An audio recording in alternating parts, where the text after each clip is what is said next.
start. Madam Deputy Chairman, at the outset, I would like to thank our Finance Minister Sri Tiwari for submitting a budget which is more rural oriented, more growth oriented, and more people oriented than the budget submitted by our Prime Minister last year.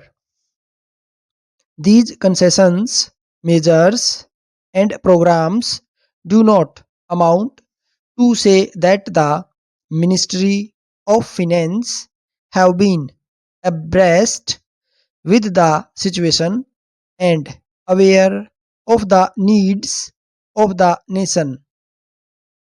As rightly comment, commented by one economist, Mr. Tiwari's maiden budget is a good exercise in public relations but not so good in public finance.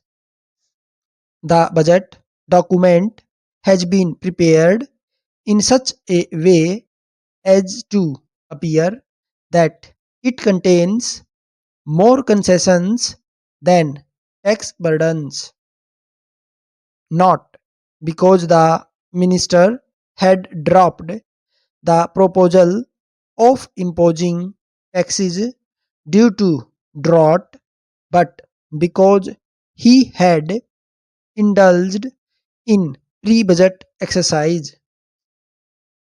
Unfortunately, for the last few years, to mobilize the resources, the Ministry of Finance is following this unhealthy practice.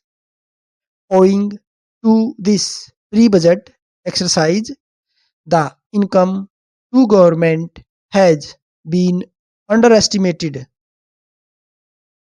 I am not against the mobilization of revenues to the government, which is quite essential to implement our plan targets successfully and to introduce new programs for the welfare of the country.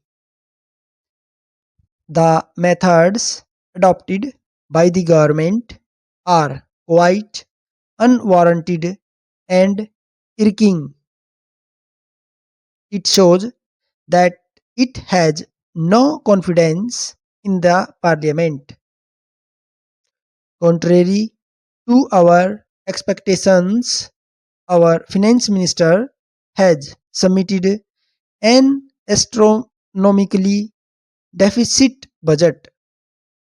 As far as the states are concerned, they have no right to print currency notes. A state which submits a deficit budget ultimately is compelled to overcome the deficit by right means. But in the case of the center, since it has a right to print the notes, the deficit budget only fuels the fire of inflation and hike in prices.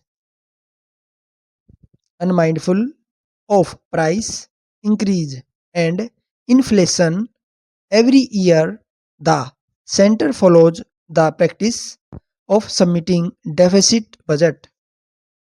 The deficit was rupees 6,000 crores in the year 1995 and 96, rupees 8,000 crores in 1996 to 1997, and rupees 8,000 crores in 1997 to 98.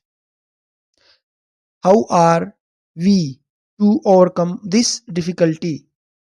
Madam, we speak much about financial discipline. We ask the state governments to follow the discipline in financial matters. But as far as the central government is concerned, It does not follow any principle in the discipline of financial matters. Stop.